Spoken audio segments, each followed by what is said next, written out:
jërë ngeen jëf yéen suñuy abonné seen chaîne bii di L'Oreille du Monde TV dafa fas yéene waat yeesalaat ab doxalinam lépp ci gën di leen bégal moo tax ñu di leen ñaan ngeen di aimé suñuy vidéo di ko commentaire waaye di ko partager ak seeni soppe ci commentaire yi nag lépp lu ngeen bëgg ñu yokk ko mbaa ñu wàññi mbaa ñu di ko defaraat ci suñu ay contenu ñu ngi leen di ñaan ngeen ñu ko bindal ndax ñun yéen lañu fi nekkal ngir di jaamu seeni soxla.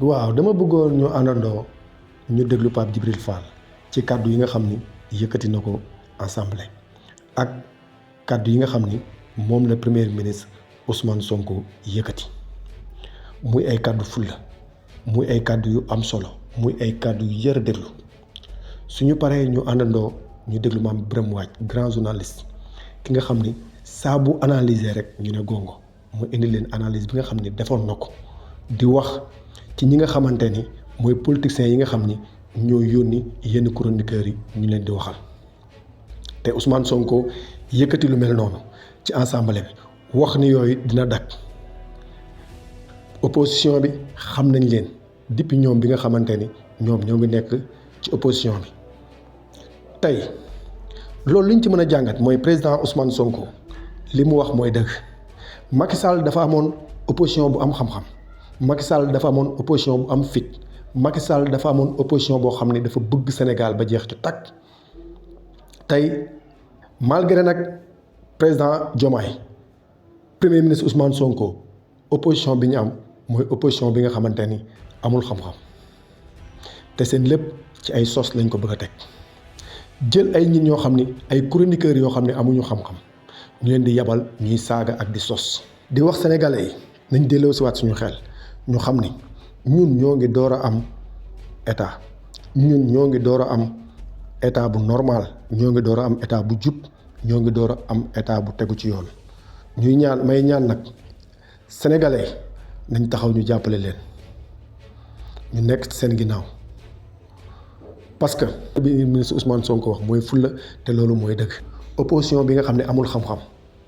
amuñu fulla amuñu fayda sàcc xaalisu sénégalais yi ba pare taxaw di ca fay pour ñi ñi geeral leen dama bëgg ñu déglu ki nga xam ni mooy Mame Birame Wathie ak xel suñ ko dégloo rek dinañ comprendre Bougane yi nga xamante ni yàgg na ko defloo ay chroniqueur am ak wax yi nga xam ni ak sos yi nga xam ni yàgg nañ ko di yëkkati di ko sànni ci état bi. ñu déglu ak xel bu ñu dégloo ak xel rek mën nañu comprendre ay jeu Bougane. ñaan nag ngeen partager vidéo bi. te ngeen aimé ko bu baax a baax di ñaan képp ku abonné wul woon ñu ngi lay ñaan ngeen abonné te ñu déglu vidéo bi ak xel. mais maa ngi gis kii ku mel ne Pape Djibril Fall bëgg débat ak Diomaye xam nga dafa bëgg a bokk ci trio bi. waaw waaye loolu loi ak ñi saytu loi ñoom ñoo ko war a wax. il faut que la justice se prononce sur ces cas de licenciement abusif ci port ci aéroport ci CDC ak yeneen këru liggéeyukaay yoo xamante ni jàpp nañ ne. kumba am ndey ak kumba amul ndey moom moo nekk foofu te dañ cee gis ñàkk yërmande goo xamante ni gu bari doole la dàq bi nag dafa egg sax ci ñoo xamante ni jàpp naa ne kenn waru leen a dàq mooy les policiers ñooñu nga xamante ni dañu wax ne seeni contrat moom moo jeex ki sol tenue nationale bëccëgal réew mi gudduli réew mi kooku motif économique warul tax nga ne da nga koy bàyyi rawatina ci jamono boo xam les défis sécuritaires sont énormes donc jàpp naa ne ñooñu muy ces 312 seen réintégration dafa war a nekk lu immédiate beneen bi mooy toujours ci ndaw ji migration circulaire wax nañ ko mooy léegi ndaw ji dañ leen di yóbbu ngeen dem loolu jàpp naa ne du solution keroog bi ñuy dem ni jëwriñ ji taxawee tiim leen am na lu bari lu mu fàttali ci conscience collective bi te loolu du li ñu diggoon ndawi Sénégal gis naa sax ñu ne Qatar tamit moo ngi xaar ñeneen ñoo xamante ni duñu ñuy witt waaye des gens qui sont bien formés loolu tam dëppawul avec les enjeux de développement du Sénégal donc loolu war nañ ci taxaw bu baax beneen bi monsieur le premier ministre maa ngi ñeewant bu baax le ministre de la justice ndax fi mu ne ñoo ngi ñëpp a ngi jooy tiim ko y compris le président de la République di wax ne le peuple doit mettre la pression sur la justice non le peuple n'a pas le droit de mettre la pression sur la justice rawatina justice boo xam ki ñu ko dénk tey nit ñi am nañ ci moom yaakaar suñ ko dooleelul buñ ko affaiblir fii may wax ak yéen am na jëmm joo xamante ni Simon Faye la tudd rédacteur en chef bu des médias Simon Faye bokk na ci taskatu xibaar yi gën a respecté ci Sénégal ci probité am ci intégrité am nécessité d'enquête ñu ne moo tax tey ji ñu téye ko ay fan këram donc actuellement jàpp nañu ne képp koo xamante ni dañ ko identifier comme noonu premier ministre Ousmane Sonko dañoo war a dal ci sa kaw te loolu jàpp naa ne yow benn noon nga war a am mooy ku noonoo réew mi mais lépp loo xam dafa jëm ci yow jàpp nañ ne war nga ko mën a jéggale bu fekkee ne comprendre nañ fii nga xamante ni foofu la réew mi toll. donc Simon Faye ak la justice ak ñi nga xamante ni yëpp dañ leen di woo ci loo xamante ni du dara parce que li nga wax fii léegi ci wàllu justice jàpp naa ne on est en train de redéfinir même la nature de notre régime. Pendant longtemps, on a décrié une administration judiciaire. Aujourd'hui, on va aller vers un véritable pouvoir judiciaire. Loolu lañ doon xeex. Et pour man ce pouvoir-là, dañ ko war a gën a conforter, war ko gën a liggéey bu baax. C'est pas un pouvoir des juges. Loolu tamit gars yi nga xamante ni souvent ñoom ñooy nekk complètement à côté de la plaque, ñoom ñoo koy nekk di wax. Donc loolu la ñu jàpp ne dafa nekk ay problématique yoo xamante ni war nañ ci taxaw bu baax a baax daal di dimbali li nga xamante ni moom mooy encore une fois ndaw ñi dooleel leen dimbali leen parce que tey jii Sénégal on parle de déguerpissement des jeunes yi nekk ci marché yi mais c'est la première fois dans l'histoire du pays où on parle de déguerpissement te kenn déggul ñu wax recasement il faut qu'on parle de recasement bu ñuy déguerpir beneen bi mooy la problématique des marchés benn borom xam-xam day wax ne boo demee ci dëkk boo bëggee xam ni waa dëkk ba mel njëkkal ci marché bi nu marché bi mel moom la dëkk bi mel te sunu marché yëpp tey ku ci am ndomba tànk dootoo dem ci marché yi dootoo fa nduggee dootoo fa lijjanti parce que xam nga ne marché yi nekkul aux normes donc il faut qu'on travaille sur un vaste programme de réhabilitation des marchés jàpp naa ne loolu tamit dafa nekk farata ci fi nga xamante ni foofu la Sénégal toll. Monsieur le Premier ministre damay revenir ci beneen problématique boo xamante ni c'est la presse sénégalaise. Excusez-moi, mais justice bi doy na. Essayer de s'agripper à tous les branchages et désormais le cheval de bataille c'est d'être les défenseurs du ministre de la Justice dans une soi-disant brouille avec le reste de l'exécutif. Defe naa mun ngeen ut yeneen moyen d'opposition c'est mieux. Wax nga ci mbirum licenciement yi je crois que su dee da ngeen tudd licenciement politique rek yéen a ko wax licenciement politique ça veut dire que recrutement politique amoon na fu recrutement politique am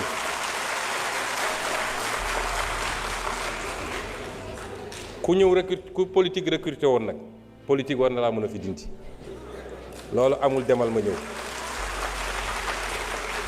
mais il se trouve que ce n'est même pas ça le problème ministre bi Birame Souleye Diop wax na ko léegi on vous a donné des arguments techniques répondez par rapport à des arguments techniques nee nga justice il faut mu prononcer wu kan moo tere justice prononcer wu les gens sont libres d'aller en justice pour dire que d'accord moo ci sama licenciement et la justice se prononcera c'est pas un débat jarul ñëw fi assemblée boobu vraiment c'est hors sujet. Ensuite s'il vous plaît vous parlez de justice. Vous savez wax naa léegi je ne sais pas dans ce que j'ai défini nga xam ne lépp ci constitution laa ko jëlee lan mooy le changer régime bi est-ce que yow xam nga régime Sénégal kon est-ce que vous pouvez me dire la constitution dit que c'est ça je rappelle que c'est ça vous dites qu'on change le régime kon la constitution existante change de régime c'est-à-dire il faut arrêter d'être aérien dee leen wax loo xam ne dañ naan 1 + 1 = 2 constitution article wax na lii est-ce que mooy nañ ko dee leen dellu si noonu ci politique parce que sinon da ngay di nekk di lëndëmal askan wi ci wax yoo xam ne amul bopp amul genn. La justice elle doit être rendue.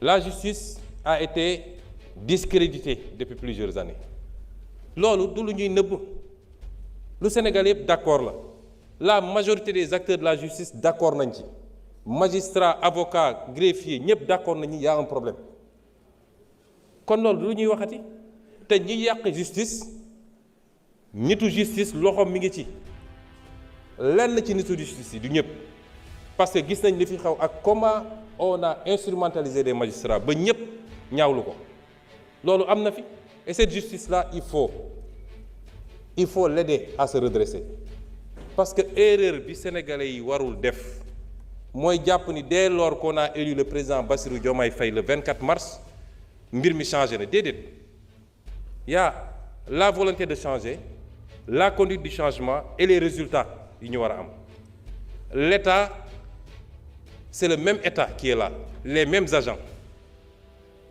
hauts fonctionnaires, magistrats, etc.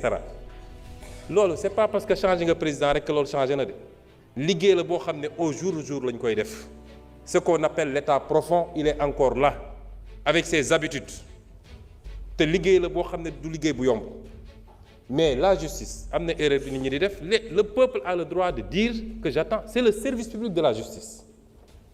Pourquoi on peut mettre la pression sur le président, sur le Premier ministre, sur l'Assemblée, et le peuple au nom duquel la justice est rendue n'a pas le droit de dire mais j'ai un problème ci sama justice nu muy doxee. Au nom de quoi? On dit le temps de la justice n'est pas le temps des hommes. Le temps de la justice est le temps des hommes parce que la justice est rendue au nom des hommes. Et en matière de justice, il y a un principe qui est important, la célérité. La justice doit être rendue avec célérité. Ça, c'est un principe fondamental du droit. Mën nañ ci poursuivre sax des magistrats lorsque par leur négligence dossiers yi dafa nekk ba peut-être sax génn ci dugg ci délai de prescription yi. On peut poursuivre disciplinairement des magistrats tey bi ñu jóg ñëwee gars yi def inventaire laaj leen dans les trucs dans les cabinets d'instruction ñaata dossiers lañ fa fekk des milliers de dossiers qui dorment là-bas depuis longtemps. On peut trouver des justifications peut-être amuñu suffisamment d'effectifs peut-être les conditions de travail mais en tout état de cause la justice doit être rendue avec célérité parce que le citoyen doit pouvoir connaître son sort rapidement et la société doit pouvoir être édifiée sur le sort du citoyen. Est-ce que yoon la ñu ne nit jàpp nañ ko pour une banalité mu def 10 ans ñu ne mi ngi instruction est-ce que vous voudriez être dans cette situation vous? Kon yéen opposition da ngeen di ut fu ngeen di langaamu da ngeen amatul argument nee nga que actuellement dañuy dal ci kaw nit ñi gis nga la liberté d'expression constitution moo consacré la liberté d'expression est-ce que xam nga ban article moo ko wax ci constitution bi ak lan la wax c'est sûr que xamoo ko liiroo ko l'article 10 de la constitution dafa ne chacun a le droit d'exprimer et de diffuser librement ses opinions par la parole, la plume, l'image, la marche pacifique, pourvu que l'exercice de ces droits ne porte atteinte ni à l'honneur, ni à la considération d'autrui, ni à l'ordre public. Ni à l'honneur. Parce que ce qui se passe actuellement, cette opposition-là, nga xam ne ñemewuñu parce que xamante nañu ñoom ñooy dem jël ay xale yoo xam ne koo ci laaj mu ne la aw ma certificat yónni leen ci télé ne leen dem leen saaga ji pour attenter à l'honneur des gens pour attenter à la dignité des gens à la considération d'autrui et à l'ordre public et vous croyez que ça dinañ ko bàyyi muy dox au nom de la liberté? Moi je vais vous dire une chose ba fii mu toll nii je ne me suis jamais intéressé à ces questions lu xew ci réew mi ñu ne Sonko la je n'ai jamais fait arrêter quelqu'un le ministre de la Justice est là je n'ai jamais dégg naa même ñi ñu jàpp ci affaire dossier xaalis ak nangam ñu ne Sonko la c'est pas moi damay xëy di gisandoo ci presse bi ñëpp ni jàpp nañ diw mais sur ces questions-là je vous dis qu'à partir d'aujourd'hui j'assume parce que man lu ma dugg rek ngeen xam ne dugg naa à partir s'il vous plaît parce que ce pays duñ ko seetaan te gis nga ñi ngeen di sacrifier wujaaw yi ngeen di yónni ñuy dem di saaga ñoom seen cas nañ ko régler rapidement mu des nag xanaa yéen opposants yi ponkal opposants yi nekk seen kër yor seeni milliards di joxe di fay ay loyers pour nit ñi saagal leen xanaa dañu génn ñeme léegi bis bu ñu effacer ñoo ñëpp ils prendront leur courage pour sortir et on les attend parce que nag yéen a ngi woo ci terrain bu ñu xam ñun terrain bu ñu mën ñoo leen ciy xaar. mu ne ab chroniqueur kenn waru ko woon a jàppati fii Sénégal ak li fi xew yëpp ma ne leen ñoom li ñuy wax maanaam la daan xew ci temps Macky Sall maanaam ñu naan ñu jàpp kenn rek automatiquement ñu ne kii de Macky Sall la ko jàppal comme sunu ministre de la justice bu waaye di boobu fi newoon Malick Sall ba ñu jàppee Adama Gaye dafa génn ne maa ko jàppalu automatiquement ma ne ñoom boo dégloo seen débat ñoom li ñuy wax maanaam mooy waajooju ngay wax accusé na police que pouvoir bi gouvernement bi dañoo war a wax justice que waa ji kat même bu nekkee accusé na police bu leen ko jàpp parce que liberté d'expression la ñu bëgg mu sax ci réew.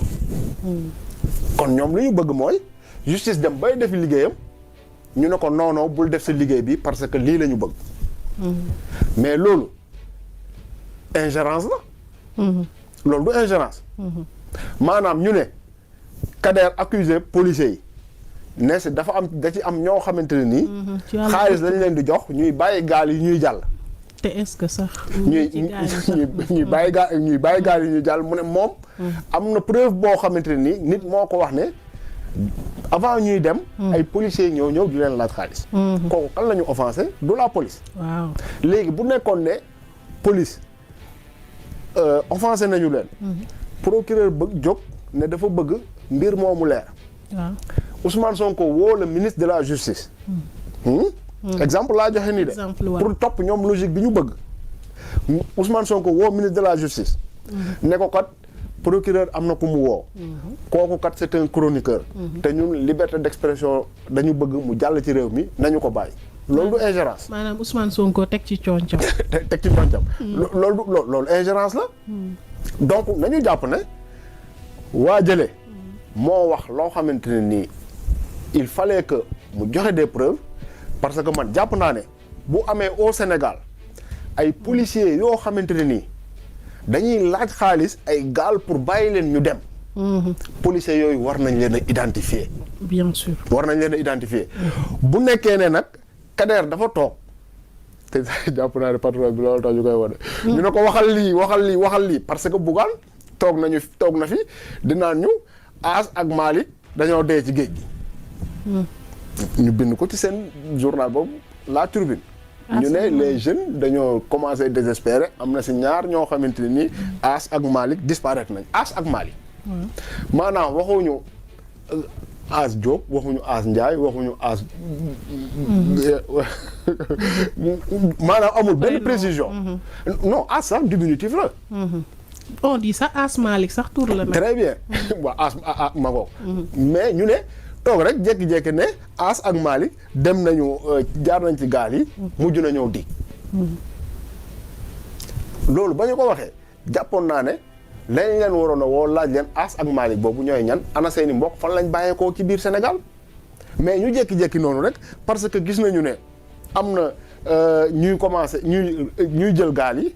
ñu bëgg a lier l'affaire ak le gouvernement ñu ne diw ak diwkat ci la ñu jaare ñàkk seen bakkan. léegi bu nekkee Kader dafa wax loolu nag te tegu ko fenn fudul dañ ko koo waxloo mu wax ko non seulement moom dañ ko war a convoquer.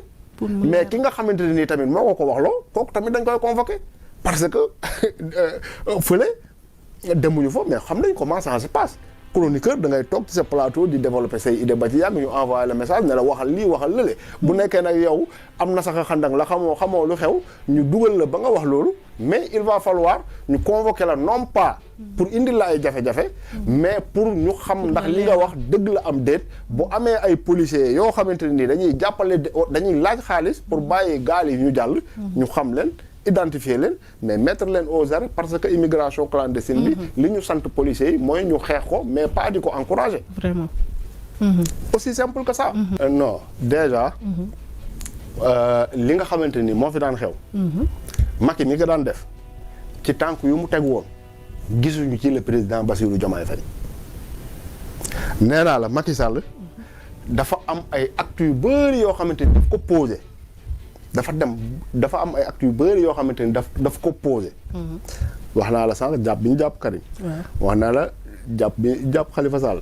wax naa la radiation Ousmane Sonko. mën naa la wax sax comment dire Nafi Ngom Keïta avant mandatam ñu jëlee ko foofu. ak yeneen ay actes yoo xamante ni Macky Sall posé na ko. donc bu ñu xëyoon tey suba gis ne le président Bassirou Diomaye Faye. mu amaat beneen mandat en 2029. jaral na ko tey mu commencé di teg ay injustice loo xamante nii rien ne l'explique. comme ni Macky Sall daan def. comme ni Macky Sall daan def maanaam ay corps de contrôle def nañ seen audit. am na ñoo xamante ni épinglé na leen. jege nañ la nga door ko ci sa kuddu. wala nga def leen ministre. très bien nga dóor ko ci sa kuddu ki ñu épinglé nga jël ko dóor ko ministre. affaire of na kii bi Mamour Diallo 94 milliards yi nee naa la Ousmane Sonko dafa déposer une plainte au niveau du procureur. pour que mbir moomu ñu leeral ko. ba ñu tourné qu'est-ce qu'on a vu Assemblée nationale convoqué une une commission d'enquête parlementaire. pour seeyal mbir moomu. xam nga pouvoir buy doxalee noonu maanaam mooy pouvoir boo xamante ni dafa bëgg a nëbb dëgg maanaam dara du feeñ. ce qui peut expliquer. que journaliste boo xamante ni sëqat na wala journaliste boo xamante ni wax na loo xamante ni mën nañ ko exploiter ba indil la ci ay problème ñu def ko ci saa si. mais bu nekkoon ci dynamique boobu le pouvoir président Bassirou Diomaye Faye bi nekk. mais bu ñu arrêté kenn avant sax ñu ñuy wax lan lañ koy toppee dinañu wax ne chasse aux sorcières la.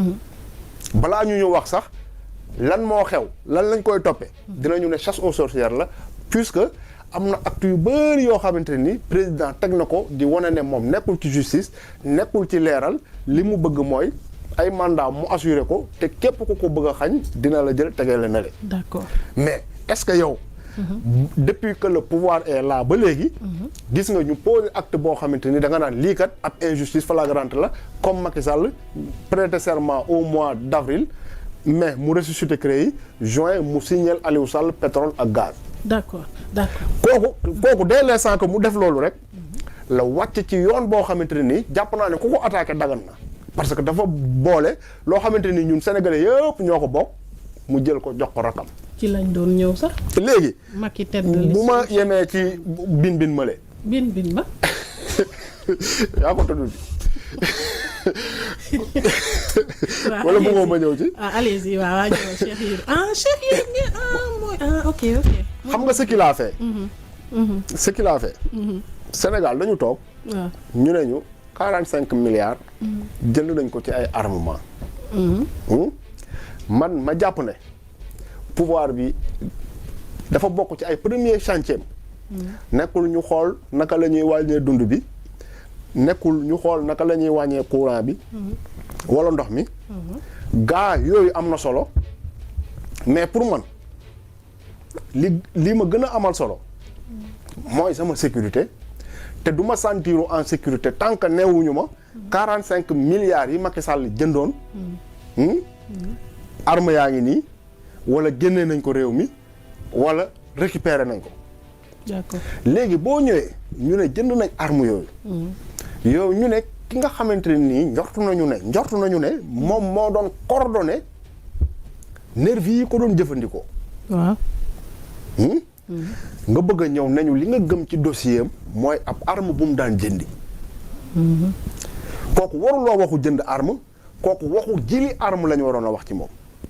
parce que 45 milliards d'armement kenn mënu koo jënd fii ci Sénégal arme yooyu jusqu'à présent kenn tegu ci loxo yow nga bëgg ñoo wax ne waa ji parce que bu ñu nee dafa bëgg a jëndi arme il veut nous dire indirectement que 45 milliards d'armement yooyu moom xamul nu mu demee. parce que dem na sax bay soxla arme pour jëndi ko c'est ce qu'il veut nous faire croire. léegi nag bu demee ba boole ci ne ki ko jaay arme bi ku ko jege Pastef la bokk mu ngi ci nguur gi jàpp naa ne loolu mat na sëkk pour que ñu woo ko wax ko effectivement ndax réew mi yow da nga fi dégg ay armes yoo xamante ni ñu ngi circuler ay armes yoo xamante ni ñu ngi koy jaay parce que au delà de ça sax.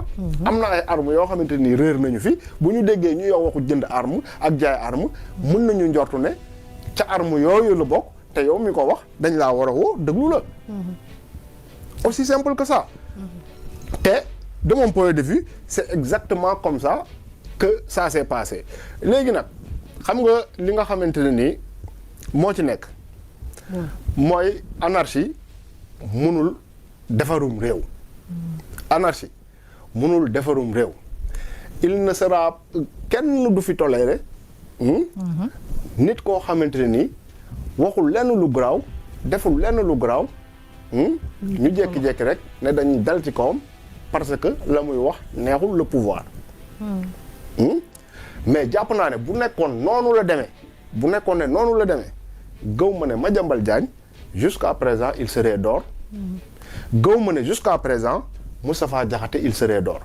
démb rek dégg nga ko ca xaw ma ndax déglu nga koom déet ca télé ba mu nekkoon lu mu fa yàqul ñi jiite réew mi amul. la mu fa wax. moo gën a tee garaaw sax ci ay saaga ci ay wax ju ñaaw par rapport ak keneen ak keneen te pourtant jusqu'à présent déggoo ñu ne woo nañu ko déggoo ñu ne convoqué nañ ko. Madiambal Diagne la même chose suba ba ngoon jot manipulation lay def ci page ci compte Twitter am di wax lu ko neex di yàq pouvoir bi lu ko neex jusqu'à présent déggoo ñu ne convoqué nañ ko. mais bu deekee nag dafa am kenn koo xamante nii wax na ci ay waxu arme. am kenn koo xamante nii wax na ci ay waxu corruption. de la police. bu ko gouvernement bi bu leen gouvernement bi woowul. day def preuve de faiblesse te faiblesse mooy indi anarchie.